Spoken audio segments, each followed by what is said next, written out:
සුබ දවසක් වේවා සියලු දෙනාටම ආයුබෝවන්. ඔයගොල්ලෝ සියලු දෙනාම මම සිසිර ඇකඩමි YouTube education channel එකට ඉතාමත්ම ආදරෙන් සාදරයෙන් පිළිගන්නවා.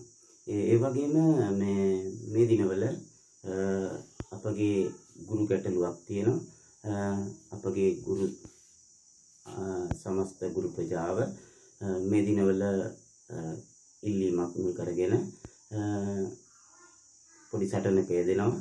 ඉතින් ඒ සටන ඉතාමත් ඉක්මනින් ජයගෙන ඔයගොල්ලෝ හමුවට සියලු ගුරුවරු එීමට බලාපොරොත්තු වෙනවා. එහෙනම් අද දවසේ මම ඔයගොල්ලෝ වෙනුවෙන් වර්ගඵලයේ පාඩම සූදානම් කළා. මේ පාඩම 8 වසරට නියමිත පාඩමක් වුණාට 8 වසර 9 වසර සියලු ළමයි මේ පාඩම බලලා හොඳ අධ්‍යයනයක යෙදෙන්න. එතකොට ඔයගොල්ලන්ට ගණිතය හරිම පහසු වෙයි. එහෙනම් අපි බලමු මේ වර්ගඵලය පිළිබඳ පාඩමේ ඉස්සෙල්ලාම අපි මේ දන්නම දේවල් තමයි සාකච්ඡා කරන්නේ.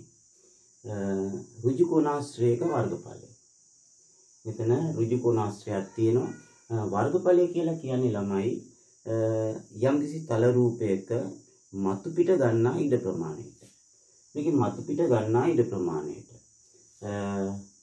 ඉතින් අපි හිතමු මෙතන සෙන්ටිමීටර් 5ක් නේ.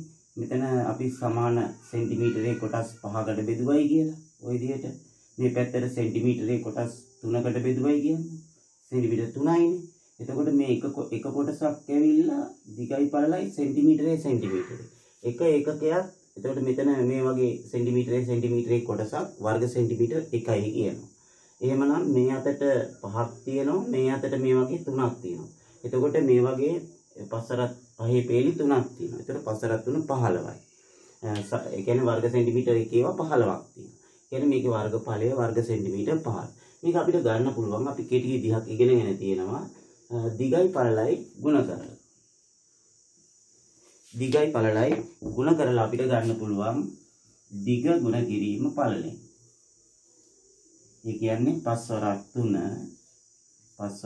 3 උත්තරය 15යි වර්ග සෙන්ටිමීටර. මේ 5ත් සෙන්ටිමීටර 3ත් සෙන්ටිමීටර. ඉතින් මෙතන අපි දෙකම එකම එකකෙන් තියෙන්නේ. එතන සෙන්ටිමීටර කියලා නලියුවට කම නැහැ. හැබැයි අවසාන උත්තරයට වර්ග සෙන්ටිමීටර කියලා අනිවාර්යෙන් දාන්න ඕනේ. එහෙනම් මේ සමචතුරස්‍රයක් මේ තියෙන්නේ. පාද හතරම දිගින් සමානයි. මුළු අංශක 90යි. එහෙනම් සමචතුරස්‍රය. ඒතර ඒකේ දිගයි පළලයි ගුණ කිරීමනේ නේද? වර්ගඵලය හොයන්න. එහෙනම් 8යි මේ පාදයට 8යි. එහෙනම් අපි මේකේ වර්ගඵලය හොයන්න අපිට පුළුවන් 8 ගුණ කිරීම 8න් අපිට වර්ගඵලය හොයන්න. ඒකට උත්තරේ එනවා 64ක් වර්ග සෙන්ටිමීටර. වර්ග සෙන්ටිමීටර 64ක් එනවා. අපි බලමු ඊළඟ ගාන. එතකොට දැන් මෙතන ඇවිල්ලා මේ රූපේ වර්ගඵලය හොයන ක්‍රම කීපයක් තියෙනවා. අපිට පුළුවන් මේක මේ විදිහට මෙන්න මෙහෙම යා කරලා මේ සම්පූර්ණ ඍජු කෝණාශ්‍රය මෙතන මේ කෑල්ල අඩු කරලා ගන්නත් පුළුවන්. එහෙම නැත්නම් ඊට වඩා පහසුයි මෙහෙම. මේක අපි මෙතනින් මෙන්න මෙහෙම වෙන් කර ගන්නවා. එතකොට මේකේ කොටස් දෙකක් තියෙනවා. ඒතර මේකේ දිගයි පළලයි දන්නවා. මේකේ දිගයි පළලයි දන්නවා. එහෙනම් මේකේ අපි වර්ගඵලය හොයන්න අපිට පුළුවන් පාවිච්චි කරන්න. මේ කොටසේ වර්ගඵලය හොයන්න පුළුවන් 10 වරක් 8න් 10 වරක් 8න් පුළුවන්. මේකට අපි එකතු කරන්න ඕනේ මේ කොටසේ වර්ගඵලය 3 වරක් 2. 3 වරක් 2. එතකොට 10 වරක් 8 80යි 3 වරක් 2 6යි. එකතු කළාම 86යි වර්ග සෙන්ටිමීටර කියලා මේ වගේ සංයුක්ත රූපයක අපිට වර්ගඵලය හොයන්න පුළුවන්. තේරුණා නේද? right. අපි බලමු තව ගණන් කිහිපයක්.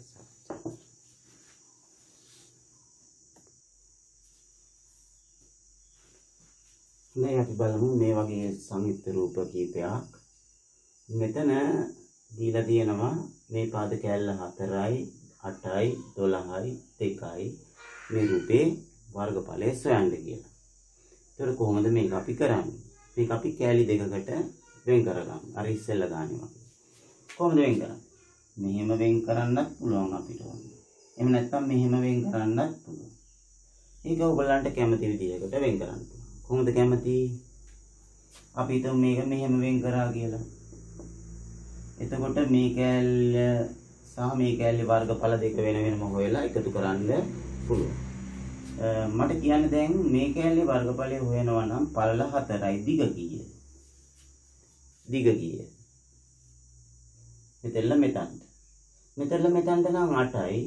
මෙතන ඉඳලා මෙතනට 2යි නේ. එතකොට මේ කැලල 2යි. එතකොට මේ කැලල 2යි. එතකොට 8යි 2යි සම්පූර්ණ පාදයේ 10ක් වෙනවා. මේක අපි හොයාගන්න ඕනේ. 10ක් කියලා. එතකොට මේ කැලේ වර්ගඵලය අපිට ගන්න පුළුවන් 10 වරක් 4ෙන්. ඒකට තව එකතු වෙන්න ඕනේ මේ කොටසේ වර්ගඵලය. ඒකේ දිගයි පළලයි දන්නවනේ 12යි 2යි. එතකොට ඒකේ වර්ගඵලය ගන්න පුළුවන් 12 වරක් 2. ඉතින් මේ විදිහට අපිට වෙන් කරගන්න පුළුවන්. ඕගොල්ලන්ට කැමති නම් මෙහෙම නැතුව මෙහෙම වෙන් කරගෙන හදන්න පුළුවන්. 10 වරක් 4 40යි. 12 වරක් 2 24යි. එතකොට 40යි 24යි එකතු කරාම කීයද? 64යි වර්ග සෙන්ටිමීටර.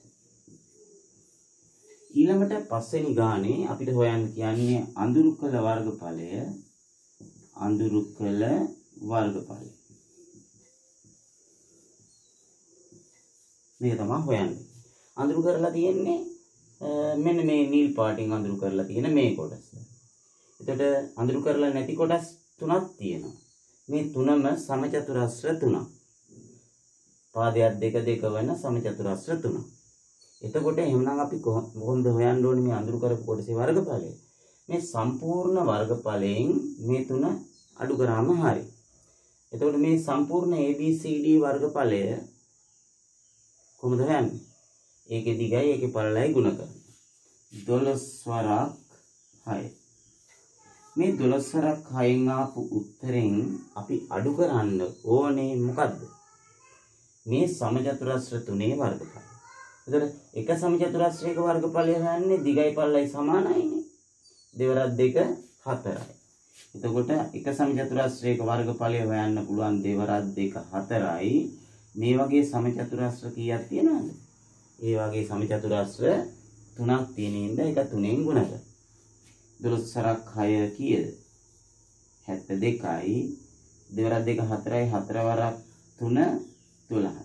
72න් 12ක් අඩු කරාම අපිට පුළුවන් මේ අඳුරු කරපු කොටසේ වර්ගඵලය හොයන්න. 72න් 12ක් අඩු කරාම කීයද? 72න් 2ක් අඩු කරාම 70යි. තව 10ක් අඩු කරාම 60යි. අපිට පුළුවන් වර්ගඵලයේ වර්ග සෙන්ටිමීටර 60යි කියලා.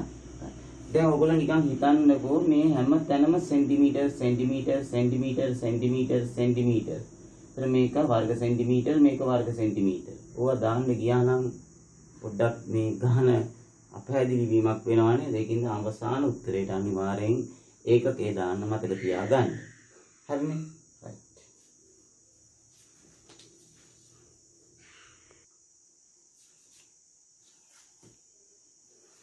දැන් අපි බලමු ගානක් සාකච්ඡා කරලා. මම මේ ගාන වගන්තියෙන් ලියලා නැහැ. පොඩි රූපයකට නගලා තියෙනවා.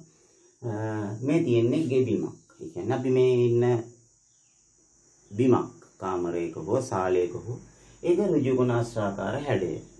දිග මීටර් 5යි පළල මීටර් 3.5යි. මේකට පිගම් ගඩොල් අල්ලන්නයි යන්නේ. එක පිගම් ගඩොලක් සෙන්ටිමීටර් 25යි 25යි. සමචතුරස්‍රාකාර පිගම් ගඩොල් මේකට අල්ලන්න යන්නේ. ඉතින් මේ විදිහට අපිට මේ සමචතුරස්‍රාකාර පිගම් ගඩොල් මේ පැත්තට මේ විදිහට අල්ලගෙන යන්න පුළුවන්. ඒ වගේම මේ පැත්තට මෙහෙම අල්ලගෙන යන්න පුළුවන්. ඒ විදිහට මේක සම්පූර්ණ කරන්න පුළුවන් පිගම් ගඩොල් අල්ලලා. දැන් මම අහන ප්‍රශ්න පොඩ්ඩක් බලමු. ඉස්සෙල්ලාම අහනවා ගෙබිමේ වර්ගඵලය.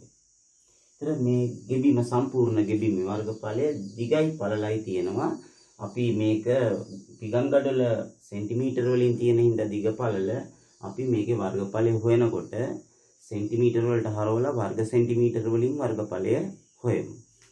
එතකොට දිග මීටර් 5යි කියන්නේ සෙන්ටිමීටර් 500යි. පළල මීටර් 3.5යි කියන්නේ සෙන්ටිමීටර වලින් නම් 350යි. එතකොට අපිට වර්ග සෙන්ටිමීටර වලින් උත්තරේ. හරිනේ?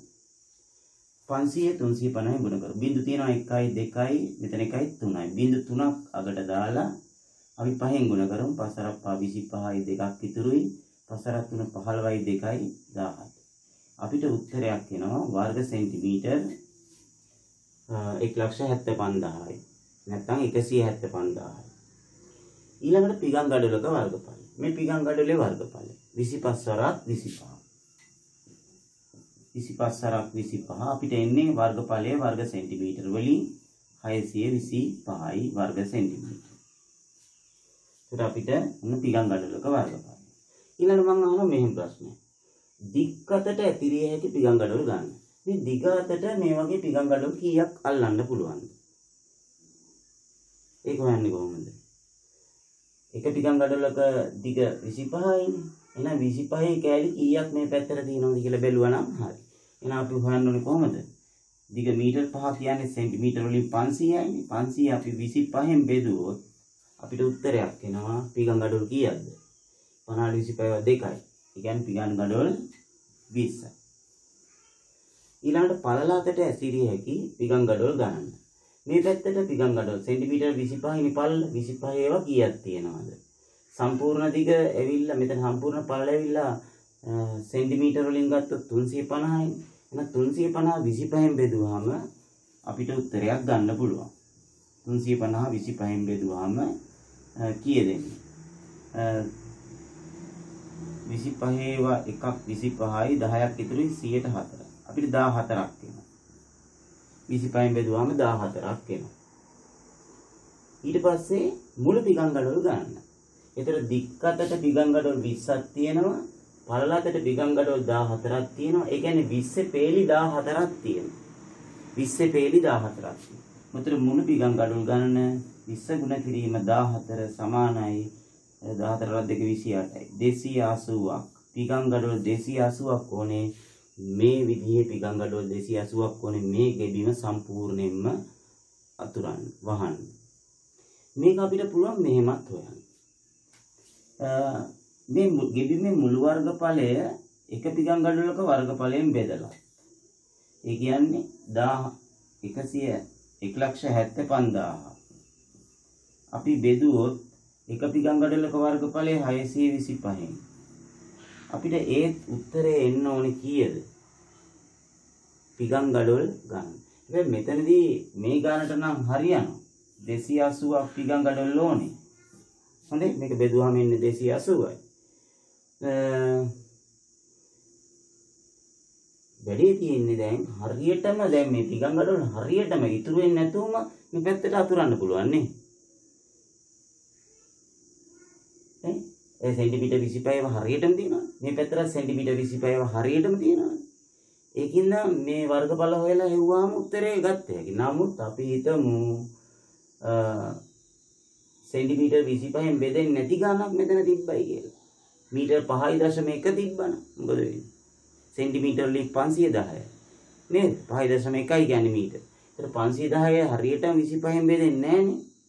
එතකොට පොඩි තීරුවක් ඉතුරු වෙනවා. ඒ වගේ වෙලාවට මේ වර්ගඵල හොයලා යන්න එපා. මම මේ කිව්ව විදිහට දික් අතට කොච්චරක් පිගන් ගඩොල් පුළුවන්ද? පළල අතට කොච්චරක් පිගන් ගඩොල් පුළුවන්ද? එතකොට මුළු පිගන් ගඩොල් ගන්න මේ විදිහට හොයන්න පුළුවන්. සම්පූර්ණ පිගන් ගඩොල් මෙච්චරයි කියලා. right. තේරෙන්නේ නැති නේද? හරිනේ?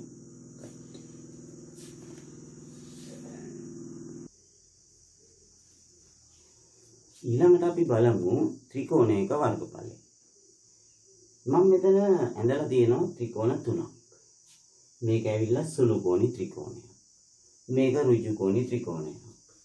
මේක ඇවිල්ලා මහා කෝණී. මේ බලන්න මෙතන මහා කෝණයක් තියෙනවා. මහා කෝණී ත්‍රිකෝණය. කෝණ 90 නම් කරොත් නේද? ඔව්. එතකොට දැන් අපි බලමු මම මේකේ ලම්බක ඇඳලා තියෙනවා. ආධාරකය සහ ලම්බක උස හරියට තේරුම් ගන්න ඕනේ මේ ත්‍රිකෝණ වල වර්ගඵලය හොයනකොට. මේ ලම්බකය ඇඳලා තියෙන්න ඕනේ ආධාරකයට. දැන් බලන්න මේ ලම්බකය ඇඳලා තියෙන්නේ මෙන්න මේ ආධාරකයට. එහෙනම් ආධාරකය මේක BC. ඒ ආධාරකයට තියෙන ලම්බ උස අර උඩ ශීර්ෂයේ තියෙන ලම්බ උස තමයි AD. ඔන්න ඔය දෙක තේරුම් ගන්න. දැන් මේකේ බලන්න. දැන් මේකේ ලම්බකය මේකනේ. මේ 90යිනේ. ලම්බකය ඇඳලා තියෙන්නේ මේ BC ආධාරකය. ආධාරකය BC. ඒතර ලම්බක උස වෙන්නේ මේකේ AB. මේක අපි පැහැදිලිව තේරුම් ගන්න.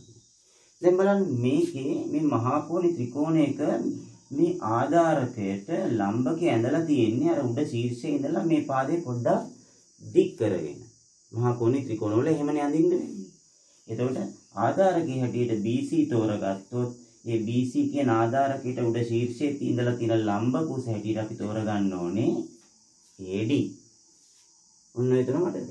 ආධාර ලම්බකයේ ඇඳලා තියෙන්නේ BC ආධාරකයට. ලම්බකයේ ඇඳලා තියෙන්නේ BC ආධාරකයට. මේකෙත් ලම්බකයේ ඇඳලා තියෙන්නේ මෙන්න මේ ත්‍රිකෝණයේ තියෙන BC ආධාරකයට. ත්‍රිකෝණයේ පාද තුන මේ තුනනේ. ඒකේ BC ආධාරකයට තමයි AD ලම්බකය ඇඳලා තියෙන්නේ. දැන් අපි පොඩ්ඩක් මේක බලමු. මේ තියෙන්නේ ඍජු කොණාශ්‍රය. මේ ABCD ඍජු කොණාශ්‍රයේ වර්ගඵලය ABCD වර්ගඵලය හොයන්නේ කොහොමද? ඒකේ දිගයි ඒකේ පළලයි ගුණ කරලා. ඒ කියන්නේ AB AD වලින් ගුණ කරලා අපිට මේ ඍජු කොණාශ්‍රයේ වර්ගඵලයේ දිගයි පළලයි ගුණ කරලා ලබා ගන්න පුළුවන්. AB ගුණ කිරීම AD. මේ ඍජු කොණාශ්‍රයක විකර්ණයක් ඇන්දොත් හරියටම වර්ගඵලය දෙකට බෙදෙනවානේ. ඍජු කොණාශ්‍රයකට විකර්ණයක් ඇන්දොත් BD කියන විකර්ණය ඇන්දොත් මේකේ වර්ගඵලය දෙකට බෙදෙනවා. එහෙනම් මේ ABD මේ අඳුරු කරලා තියෙන ABD ත්‍රිකෝණයේ වර්ගඵලය ඇවිල්ලා මේ ඍජු කොණාශ්‍රයේ වර්ගඵලයෙන් භාගයයි. භාගයයි. දෙකෙන් එක ගුණ කිරීම AB ගුණ කිරීම AD. හරිනේ. මේ ඍජු කොණාශ්‍රයේ වර්ගඵලය නෙමෙයි තියෙන්නේ. ඒකෙන් භාගයක්. ඒත් දැන් අපි පොඩ්ඩක් බලමු භාගය ගුණ කිරීම මේ AB කියන්නේ මේ ත්‍රිකෝණය ගත්තොත් AB කියන්නේ ආධාරකය AD කියන්නේ ලම්බ උස. එතකොට භාගය ගුණ කිරීම ආධාරකය ගුණ කිරීම ලම්බ උස. එතකොට ළමයි ත්‍රිකෝණයක වර්ගඵලය සෙවීම සඳහා ඍජු කෝණී ත්‍රිකෝණයක් මේක. එතකොට භාගය ගුණ කිරීම ඒ ත්‍රිකෝණයේ භාගය ගුණ කිරීම ආධාරකය ගුණ කිරීම ලම්බ කුසෙන් අපිට වර්ගඵලය හොයාගන්න පුළුවන්. හරි අපි තවදුරටත් පොඩ්ඩක් තවත් සාකච්ඡා කරලා බලමු.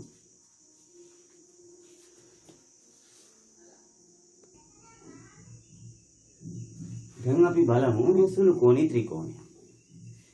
ABC කියන්නේ සුළු කෝණී ත්‍රිකෝණයක්. ඒකේ මේ AD කියන ආධාරකය අපි මේ ලම්බ කුස අපි ඇඳලා තියෙනවා. එතකොට ඔයගොල්ලන්ට පේනවද මේ ලම්බකේ ඇඳාම මේ ත්‍රිකෝණ දෙකක් වෙන් වෙනවා කියලා. අපි ඉස්සෙල්ලා බලමු ඉස්සෙල්ලා ඍජු කෝණී ත්‍රිකෝණයක වර්ගඵලය හොයන්න කියලා දුන්නා. එතන මේ ඍජු කෝණික ත්‍රිකෝණයේ ABD කියන ඍජු කෝණික ත්‍රිකෝණය. ඒකේ වර්ගඵලය හොයන්නේ භාගය ගුණ කිරීම මේකේ. හරි? ආධාරකයේ හැටියට BD ගත්තොත් ලම්බ කුස හැටියට AD ගන්න පුළුවන්. ආධාරකය BD ලම්බ කුස AD. හරි? ඊළඟට අපි බලමු අනිත් පැත්තේ ත්‍රිකෝණය. මෙන්න මේ ත්‍රිකෝණය. ADC කියන ත්‍රිකෝණය. ඒකෙත් අපි දෙකෙන් එක ගුණ කිරීම ඒකේ ආධාරකය කියන්නේ DC.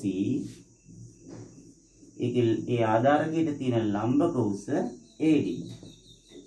මොම ගත්තේ.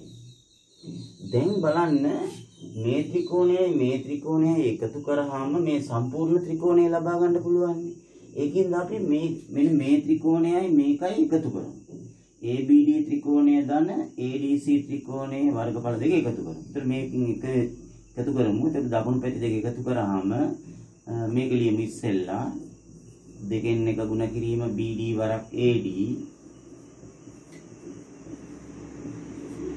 ඒකට අපි එකතු කරමු මේක. දෙකෙන් එක ගුණ කිරීම DC වරක් AD. පැහැදිලිද? ඒ කියන්නේ මම දැන් මේ දෙක එකතු කරනවා. මේ දෙක එකතු කරනවා. ඒ දෙක එකතු කරනවා දකුණු පැත්තත් ඒ දෙක එකතු කරනවා. මේ දෙක. රයිට්? දැන් ඔයගොල්ලන්ට පේනවාද පොදු සාධකයක් තියෙනවා. මේකෙත් තියෙනවා දෙකෙන් එක මේකෙත් තියෙනවා දෙකෙන් එක. තවත් මොකද්ද පොදු? මේකෙත් AD තියෙනවා මේකෙත් AD තියෙනවා. හරිනේ? එතකොට දැන් මම AD ත් එළියට ගන්නවා. දෙකෙන් එකකුත් එළියට ගන්නවා AD මේකත් ගන්නවා මේකත් ගන්නවා. මේක ගන්නවා මේකත් ගන්නවා මේකත් ගන්නවා. ඉතින් බලන්න මෙහෙම එළියට ගත්තාම පොදු සාධකයේ හැටියට මෙතනින් ඉතුරු වෙන්නේ BD. ධන මේකෙන් ඉතුරු වෙන්නේ BC. හරිද? දැන් මොකද්ද මේ ත්‍රිකෝණ දෙක එකතු වුණාම හැදෙන්නේ? මේ වර්ගඵල මේ දෙක එකතු වුණාම හැදෙන්නේ සම්පූර්ණ ABC ත්‍රිකෝණය. මේ අපිට ලැබිලා තියෙන්නේ ABC ත්‍රිකෝණයේ වර්ගඵලය. ABC මේ දෙක එකතු කරාම මේ ත්‍රිකෝණ දෙක වර්ගඵල එකතු කරාම ලැබෙන්නේ සම්පූර්ණ ත්‍රිකෝණයේ වර්ගඵලය. එහෙනම් අපි බලමු දැන් මේ සම්පූර්ණ ත්‍රිකෝණයේ වර්ගඵලයේ ABC වල වර්ගඵලය ගන්න. මම මේ වර්ගඵලය කියලා මේ කෙටි කරලා ලියන්නේ වයන්නයි පහන්නයි ඈ. එතකොට BD ධන DC කියන්නේ මොකක්ද? මේ වරහන් ඇතුලේ තියෙන BD ධන DC කියන්නේ BC නේද? BC. එතකොට භාගය ගුණ කිරීම AD ගුණ කිරීම BC. අපි අවශ්‍ය නම් විතරක් මේ AD සහ BC දෙක මාරු කරලා ලියමු පොඩ්ඩක් බලන්න. BC වරක් AD. කමන්නේ 8 වරක් 5 කිව්වත් එකයි 5 වරක් 8 කිව්වත් එකයි. ඒ වගේ. මොකක්ද ඇත්තටම මේ ලැබුණේ? භාගය ගුණ කිරීම BC කියන්නේ මොකද්ද? BC කියන්නේ මොකද්ද? AD කියන්නේ මොකද්ද? AD කියන්නේ ලම්බකය, BC කියන්නේ ආධාරකය. ඒ කියන්නේ මේ සම්පූර්ණ ත්‍රිකෝණය ගත්තොත් BC කියන්නේ ආධාරකය වෙනවා. BC කියන්නේ ආධාරකය වෙනවා. ඒ සම්පූර්ණ ආධාරකය ඒකේ ලම්බ උස AD කියන්නේ ලම්බ උස. ලම්බ උස. එතකොට අර සූත්‍රය සුළුකෝණී ත්‍රිකෝණ වලටත් ගැලපෙනවා. මොකද්ද? දෙකෙන් එක ගුණ කිරීම ආධාරකයේ ගුණ කිරීම මෙතන ආධාරකයට තියෙන ලම්බ උස. ආධාරකයට තියෙන ලම්බක උසෙන් තමයි අපි ගුණ කරන්න ඕනේ. එහෙනම් සුළුකෝණී ත්‍රිකෝණ වලට මේක ගැලපෙනවා.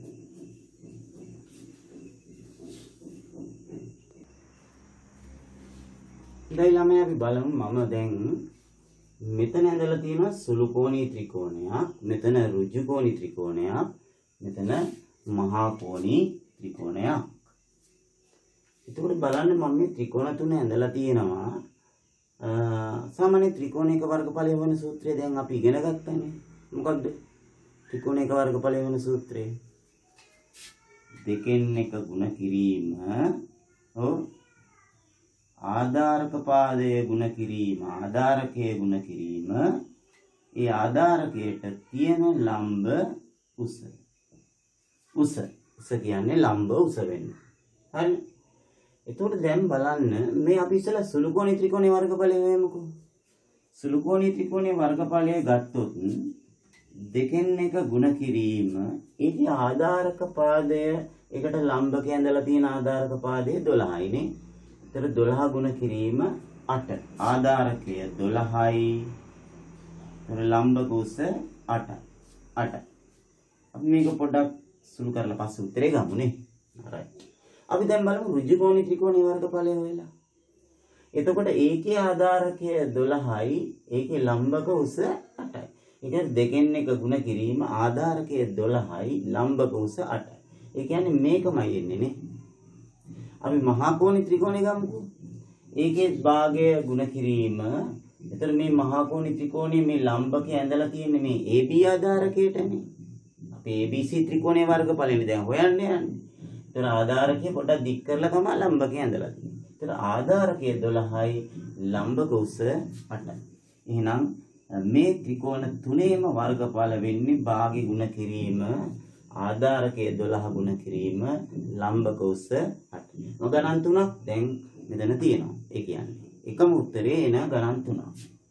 මේක අපි කපලා දෙකේවා තියෙනවා මෙතනට දෙකේවා 6ක් තියෙනවා. එතකොට 6 වරක් 8 48යි. උත්තරය 48යි වර්ග සෙන්ටිමීටර්. කපන්න නැතුව හැදුවොත් 12 වරක් 8 96 දෙකෙන් බෙදුවාම 48යි. රයිට්. එහෙනම් හරි නේද? දැන් මෙතන ගණන් තුනක් තියෙනවා. වර්ග තුනෙන් සුළුකෝණී, ඍජුකෝණී සහ මහාකෝණී. ඒතර ඕගොල්ලන්ට පුළුවන් ආධාරකයට මොන ඉලක්කමක් හරි දීලා ලම්බක උසට මොන ඉලක්කමක් හරි සංඛ්‍යාවක් හරි දීලා දුන්නොත් ඒකේ වර්ගඵලය මේකට හොයන්න. මෙතනත් ආධාරකයට වෙනත් ඉලක්කමක් දීලා 8 වෙනුවල වෙනත් ඉලක්කමක් දීලා ඒතර ඒවා මෙතනට ආදේශ කරලා ඒකේ උත්තරේ ගන්න පුළුවන්. මෙතනත් එහෙමයි. හරිනේ. ඒතර ඕන තරම් ගණන් නිර්මාණය කරගෙන ඕගොල්ලන්ට දැන් හදන්න පුළුවන්. බලමු තව ගන්න.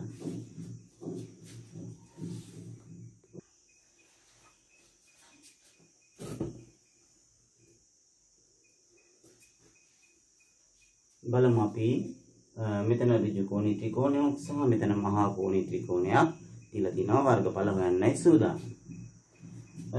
දැන් මේ ABC ත්‍රිකෝණය ඍජු කෝණී ත්‍රිකෝණය. ඒකේ වර්ගඵලය හොයන්න නම් දෙකෙන් එක ගුණ කිරීම ඒකේ ආධාරක කීයද ලම්බ කුස කීයද? අපිට මේක ආධාරකයේ හැටියට තෝරගත්තොත් ලම්බ කුස මේක කියලා ගන්නත් පුළුවන්. මේක ආධාරකයේ කියලා තෝරගත්තොත් ලම්බ කුස මේ පාදයේ කියලා තෝරගන්නත් පුළුවන්. එහෙනම් අපි තෝරගමු ආධාරකය 8.5 ලම්බ කුස 7. දැන් අපිට මේ ගානට උත්තරේ ගන්න ඕනේ. උත්තරේ එන්නේ වර්ග සෙන්ටිමීටර් වලින්. කොහොමද කරන්නේ? දැන් මේ 8.5 කියන එක දෙකෙන් කැපෙන්නේ නැහනේ. 7 දෙකෙන් කැපෙන්නේත් නැහනේ. එහෙනම් අපිට පුළුවනි මේ දෙක ಗುಣ කරලා එන උත්තරේ හොයලා දෙකෙන් බෙදා ගන්න නේද? 4 5 35යි 3ක් ඉතුරුයි. 4ක් 8 56යි 3යි 59යි. දශම ස්ථාන අපි එකක් තියෙමු නේද? මෙතන දශම ස්ථානයක් තියෙන ඉඳ දශම ස්ථාන එකක් තියෙනවා. 85 7ෙන් ගුණ කරලා දශම ස්ථාන එකක් තියෙනවා. ඊළඟට අපිට පුළුවන් මේක දෙකෙන් බෙදන්න. 5ට දෙක පැත්තක බෙදන්න පුළුවන්. නැත්නම් මෙහෙම තියදී බෙදන්නත් පුළුවන්. 5ට දෙකේවත් 2යි. එකක් ඉතුරුයි. 19ට දෙකේවත් 9ක් 18යි. එකක් ඉතුරුයි. දශම තිත තියලා 15ට එකක් ඉතුරුනේ. 15ට දෙකේවා 7ක් 14යි. එකක් ඉතුරුයි. ආයෙත් එතකොට 10ට බලන්නේ 10ට දෙකේවා 5යි. මේ විදිහට අපිට වර්ගඵලය හොයන්න පුළුවන්. මෙතන ඉරට්ට සංඛ්‍යාවක් තිබ්බනම් අපිට අර දෙක කපලා දාන්න පුළුවන්. ඊළඟට අපි බලමු මේ මහා කෝණී ත්‍රිකෝණේ වර්ගඵල. සූත්‍රය දෙකෙන් එක ගුණ කිරීම පැනට් ටිකක් ලියනවා අඩුයි නේද? ඉදිරියේ තියෙන එළියට යන්නත් බෑ. වැඩි ගණන් ගන්න එපා. හොඳේ. හරිනේ? රයිට්. දෙකෙන් එක ගුණ කිරීම ආධාරක පාදය 4.8යි. ආධාරක පාදය 4.8යි. ඒ ආධාරකයට තියෙන ලම්බක උස 5.2යි. එතකොට අපි දැන් මේක කොහොමද සුළු කරලා උත්තරේ ගන්න? මේකත් ඉරට්ටේ මේකත් ඉරට්ටේ. අපිට ඕන දෙකෙන් කපා ගන්න පුළුවන් නේද? අපි එක කැපෙනින්ද කපලා දාමු. මේ 4.8 අපි දෙකෙන් කපමුකෝ. දෙකේව 4ට දෙකක් තියෙනවා. දශම 8ට 4ක් තියෙනවා. එතන 4.8 දෙකෙන් කැපුවාම 2.4. දැන් අපිට තියෙන්නේ 2.4 5.2න් ගුණ කරලා උත්තරේ ගන්න. 2.4 5.2න් ගුණ කරලා උත්තරේ ගන්න. දැන් දශම ගුණ කිරීම දන්න ළමයින්ට නම් මේක කරන්න පුළුවන්. අපි කොහොමද මේක ගුණ කරන්නේ? අපි දශම තිත මොහොතකට අමතක කරනවා. අමතක කරලා 24 52න් ගුණ කරනවා. පැත්තට. 24 52න් හැමෝටම ගුණ කරන්න පුළුවන් නේද? ඉතින් ඒක අපි කරගන්නවා. දෙවරක් 4 8යි. දෙවරක් 2 4යි. පස්සරක් 4 20යි. දෙකක් ඉතුරුයි. පස්සරක් 2 10යි 2යි 12යි. ඔය විදිහට අපි 15ට දැන් එකතු කරනවා. 8යි 4යි මෙතන 2යි 1යි. හරි නේද ගුණ කරා? දෙවරක් 4 8යි දෙවරක් 2 4යි. පස්සරක් 4 20යි දෙකක් ඉතුරුයි. පස්සරක් 2 10යි 2යි 12යි. 8යි 4යි 2යි 1යි. හරිනේ? රයිට්. ඊට පස්සේ අපි දැන් 24 52න් ගුණ කරේ. නමුත් ගුණ කරන්න තියෙන්නේ 2.4 5.2න්. 2.4 5.2න් තමයි ගුණ කරන්න තියෙන්නේ. එතකොට අපි කරන්නේ 24 52න් ගුණ කරලා උත්තරේ අරගෙන මේකේ දශම ස්ථාන 1යි මේකේ දශම ස්ථාන 1යි තියෙනවනේ. ඒතර ඔක්කොම තියෙනවා දශම ස්ථාන කීයද? 2ක්. ඒ කියන්නේ දශම තිතට දකුණු පැත්තෙන් ඉලක්කම් 2ක් හිටින්න අපි දශම තිත තියාගන්න. මෙන්න මෙතන. උත්තරය කීයද? 12.48යි වර්ග සෙන්ටිමීටර්. ඔන්න මම දශම ගුණ කිරීම මතක ළමයින්ට මම මතක් කරා. අපි හිතමු මෙහෙම 0.2.4 5.2න් ගුණ කරන්න තිබ්බයි කියලා. මොකද උත්තරේ එන්න ඕනේ? අපි ඒත් ගුණ කරන්නේ 24 52න් නේද? පැත්තක 24 52න් ගුණ කරලා 1248ක් උත්තරේ ගන්නවා. 1248ක් උත්තරේ අරගෙන දැන් 24.52කින් ගුණ කරාම එන්නේ 1248යි. දැන් දශම තිත කොතනද තියන්නේ? මෙතන දශම ස්ථාන දෙකක් තියෙනවා. මෙතන දශම ස්ථාන එකක් තියෙනවා. ඒතර ඔක්කොම දශම ස්ථාන තුනක් තියෙනවා. එහෙනම් අපි දශම තිත මේ මෙතනින් තියලා අපි උත්තරේ 1.248යි කියලා උත්තරේ ගන්න. මම ඒ දශම අමතක ළමයින්ද චුට්ටක් මතක් කරේ. දැන් මගේ පාඩම මෙතනින් අද අවසන් කරන හිඳ. එහෙනම් සියලු ළමයින්ට මේ මම අද ගන්නපු සියලු වීඩියෝ එක හොඳට බලන්න. 8 9 ළමයි සියල් දිනාටම මේක වැදගත් වෙන හින්දා මම දැන් මේක දානවා 8 9 දෙකටම. ඉතින් ඒ ළමයි හොඳට දැනුම අරගෙන දැනුමින් ස්වයං පෝෂිත වෙලා ඉන්න අපේ ආදරණීය ගුරු මණ්ඩලය ඔයගොල්ලෝ හමුවට නැවත ළඟදී මේ ඔයගොල්ලන්ට සාධාරණ විසඳුමක් ලැබුණ ගමන් එතෙක් ගුරුවරුන්ට තියෙන ආදරය දශමයකින්වත් අඩු කරගන්න නැතුව තියාගන්න. එහෙමනම් සියලු දෙනාටම සුබ දවසක් ප්‍රාර්ථනා කරමින් මගේ සිසිර ඇකඩමිය සබ්ස්ක්‍රයිබ් කරන්න අමතක වෙච්ච ළමයි ඉන්නවා නම් ඒකත් සබ්ස්ක්‍රයිබ් කරන්න කියලා ඉල්ලා සිටිමින් මම ඔයගොල්ලන්ගෙන් අද සමුගන්නවා. ආයුබෝවන් සියලු දෙනාට සුබ දවසක්. ගෙදරට වෙලා පරිස්සමෙන් ඉන්න. ඊටමත්ම අවිනිශ්චිත අවදානම් කාල පරිච්ඡේදයකයි අපි මේ පසු වෙන්නේ. අපිත් එහෙමයි. අපේ වටපිටාව සියල්ලම දැන් අවදානම් තත්ත්වයේ තියෙන. ඒකින්ද ඊටමත්ම පරිස්සමෙන් කාලය ගත කරන්න. ළඟදීම තවත් වීඩියෝවක් බලපොරොත්තු වෙන්න.